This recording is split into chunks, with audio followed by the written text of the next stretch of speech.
what's up? You're watching Vec, and welcome to the last week of Series 27. We got some updates if you didn't know already, and if you didn't know already, make sure to get the update before you start up the game. We will be covering what that update is and what it entails, because it's really interesting what they're adding to the game. This week's weekly Forzathon challenge is also very simple. It explains itself on what you do and where you do it, so the only real difficult part is gonna come down to picking the car. Yes, you get to pick multiple cars yet again. So before we get into the nitty-gritty of what this week's update is offering, this week's rewards and the weekly Forzathon challenge, hit that sub button for me down below.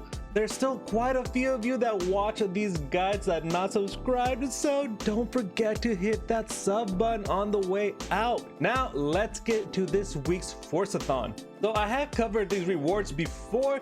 At 50% you do get the Lexus ISF, at 80% you get the Maserati 8CTF.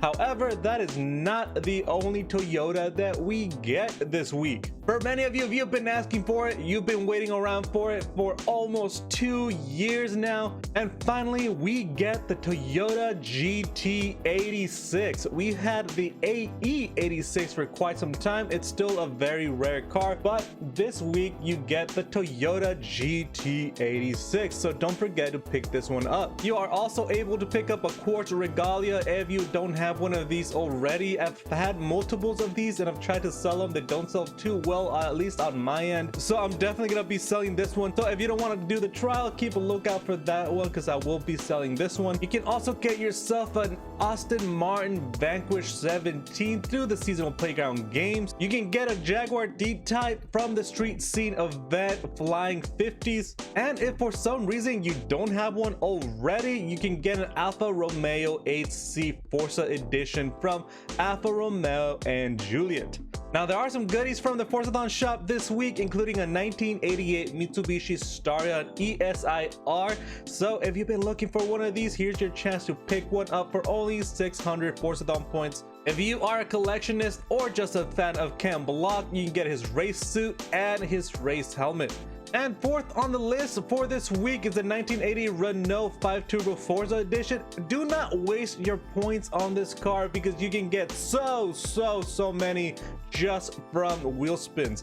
I started selling them from wheel spins because they just keep popping up over and over again. I just recently also had a wheel spin where 2 of them were side by side, not only vertically but horizontally as well. So yeah, there was almost no chance for me to avoid getting one at that wheel spin. And now for the brand new update. You come to the main page where you can see your auto show, your garage, and your auction house. You will see a brand new tab called Backstage. Now the little tidbit says Horizon Backstage redeem exclusive cars. If you didn't look at the update stream in the past week, you're gonna get to choose a car for the upcoming series. The way it works is you vote for a car, and then at a certain percentage you get that car depending on which one it wins. And the community vote is between a Porsche or the Ferrari 599. Now if you try to click on the Elise, it says you do not have enough Horizon Backstage passes to purchase this item. Horizon Backstage passes can be earned through festival playlists. The playlist is only available to Horizon roster drivers. So I think the way this is gonna work is you complete a certain percentage how you did before, you get a Backstage pass, and you can use that Backstage pass to get rare cars. This won't be available till the next series, so don't worry about missing out just yet. Just make sure to vote on your favorite car.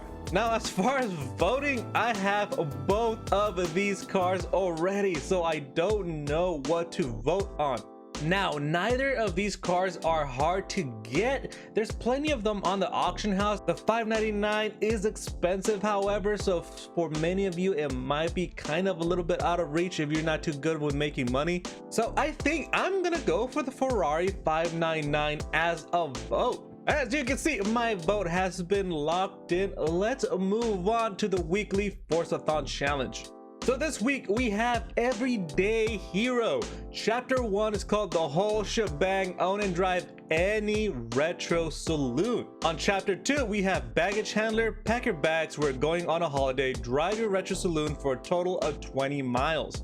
Chapter 3 is called Run of the Mill. Turn the ordinary into the extraordinary by earning 3 stars at the Broadway Windmill Danger Sign with a Retro Saloon.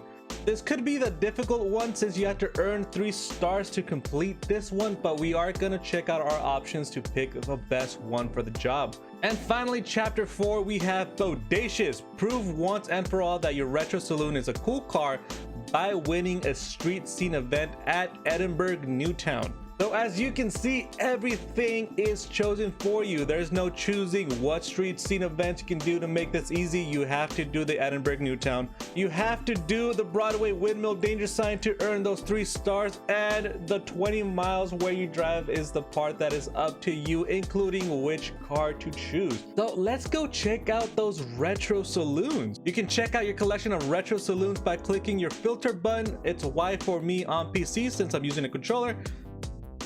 Go down just a short ways, select Retro Saloons, and bam, this is your collection right here. We have quite a few to choose from, so let's look at what we have right now. So I'm just gonna go to what my choice would be. Well, the Bentley Turbo R, if you have it, does have 1515 horsepower.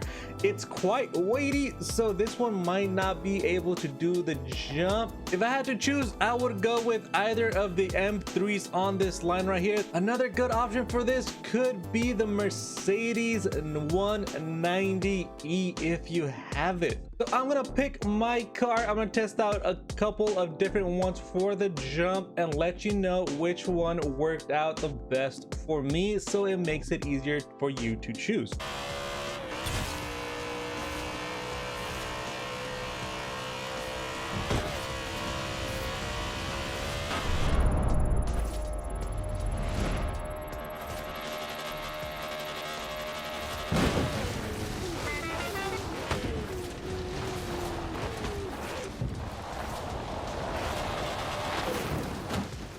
Now, as you just probably saw, I completed the jump myself with a tuned M3. I tuned the M3 with the largest engine possible. I think that was the V8, if I remember right. Put in all the race parts, put in all the engine upgrades, and then tune the gearing towards speed. Doing that, you should be able to complete the jump, no problem. You have to get at least 1200 feet to complete this one. Now, Chapter 4, Bodacious, is the last challenge where you have to win a street scene event at the Edinburgh Newtown. While the M3 was a good car to complete the jump, it doesn't handle quite right. There's a ton of understeer and it's really stiff, so I wouldn't recommend it for a street scene event, but if you want to use it, feel free to do so. I myself, I'm gonna go with a pre-tuned BMW 1991 M3 for this one. But again, choose whatever car you feel like driving. You are free to choose any Retro Saloon. And that is it for Everyday Hero, this week's Forzathon challenge. Thank you so much for watching. Don't forget to subscribe, like the video, take care of yourselves and each other, and as always, have a good one.